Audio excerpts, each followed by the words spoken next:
You wanted me to speak on pupil devices and when to use hooks. So I thought I'll start off by showing one of the indigenous, rings, which you use all the most expensive rings, which cost more than 10,000. I use something which costs 1,000 rupees, because in Dehradun we can't afford such expensive devices as you end up using in Bombay so freely. So this is the poor man's ring. So my dear friend Suvain has designed this, the BHEX. I'm sorry about that overlay, which is so irritating from the Virion. And while you are operating, you don't care much for it, but in the post-op videos, you end up seeing it as a big interference. So these rings are very easy to insert. There are two ways to do it. You can use a forceps, which comes with the ring now, and I somehow still prefer to use my hooks and the Y-tip manipulator, because it still is easy for me to use. However, in certain situations when this does not work as well, there is definitely more control, just like there is more control with the capsular rhexis forceps and the micro rhexis forceps when you want to be in a tight situation. So if you have a very rigid pupil or a pupil where the ring is not engaging in the first go, I will then switch to fixing it with the forceps. So it works really well, but it does not work in very, very small pupils. I have used the Malugins ring a lot before this for many years, and that can actually get into even smaller pupils. But for what Dr. Suvin Bhattacharya recommends is that for the very small and tight pupils, you might want to do a stretch first and then fix his ring. Otherwise, it won't fix that easily, and it may come off, and it may even go under the iris.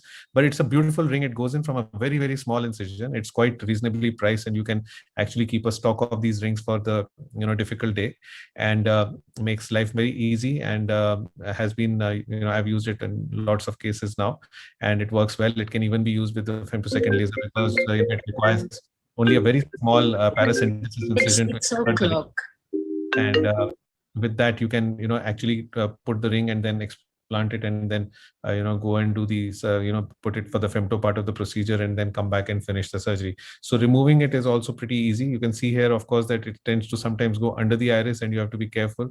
It can even catch sometimes the iris over there if it's having a sharp edge over there, and then just pull it out. It comes out very easily. You don't need any special devices or anchors. But reusing it can be a little tricky, because sometimes when you tend to reuse it, if you ETO it, it will just break. It's very fragile, so I would not recommend that.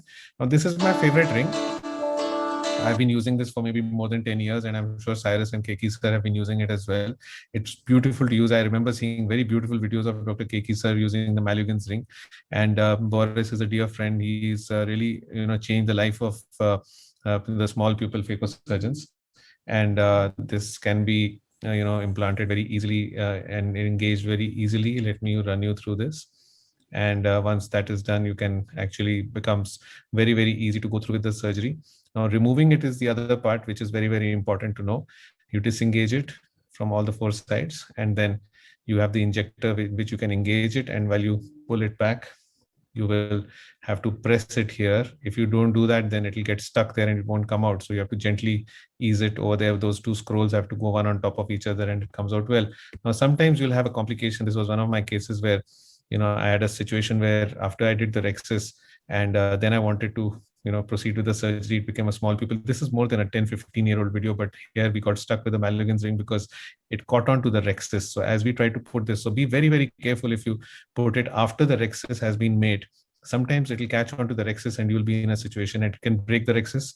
So I then, this is the indication for using the hooks, because in such shallow pupils where already the rhexis is there, the view of the rhexis is not good at all because the pupil has come down over it. You will end up causing complications. I was lucky here, I got away. The rhexis did not break, but something else happened. As we tried to implant the lens, the optic size of the lens this was a Zeiss lens, Cyrus, if you remember.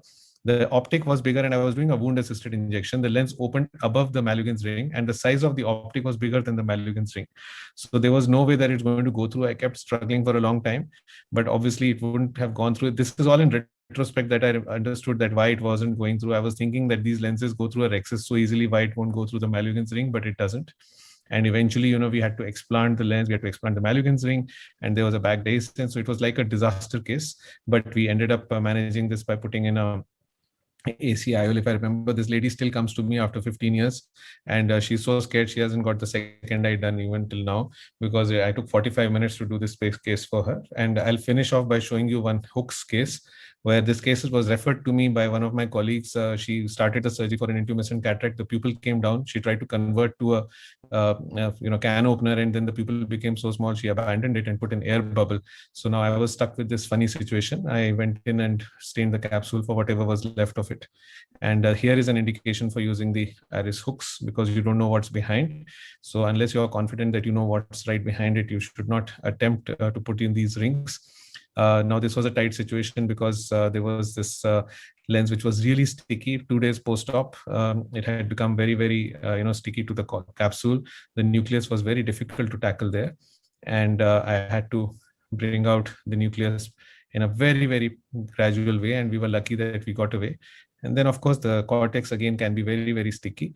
Now this went on, and I was able to implant the lens. I wanted to put in a 3-piece. The 3-piece flipped inside, and sometimes everything goes wrong when you don't want it to go wrong. But this is what happened and caused a hyphema.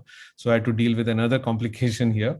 Nothing to do with Cyrus's course, but this is how life is. When you're in a situation, everybody will probably want to take advantage of where you are. So in the end, if you're persistent and work hard with it, you can manage these, and we were able to get through this. Thank you.